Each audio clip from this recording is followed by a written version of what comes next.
భార్య అంటే ఎవరు అంటే భార్య అంటే బానిస అన్నాడంటే ఎవడు ఏంటండి? భార్య అంటే బానిస అన్నాడంట. వీడు మహా తెలియగలడు. భార్య అంటే బానిస కాదు, నేనంటాను నా ఉద్దేశంగా భార్య అంటే బాధ్యత. హల్లెలూయా చెప్తాం ఒకసారి. భార్య అంటే ఎవరండి? బాధ్యత.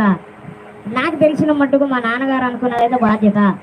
ఎందుకంటే నా చిన్న వయసు నుండి నేను చూస్తూ ఉన్నాను కాబట్టి మా నాన్నగారు అనుకున్నది భార్య బాధ్యత, పిల్లలు భవిష్యత్తు అని అనుకున్నారు ఆయన.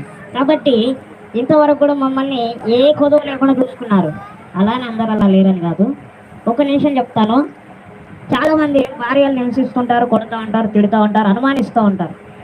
తప్పు అది. ఎందుకంటే భార్యను నువ్వు అవమానిస్తున్నావంటే, నువ్వు అపహాసిస్తున్నావంటే, భార్యను నువ్వు ఎగతాళి చేస్తున్నావంటే ఏంటి? నిన్ను నువ్వు ఎగతాళి చేసుకున్నట్టే లెక్క. ఏంటంటే అర్థమవుతుందన్న మాట వినబడుతుందా?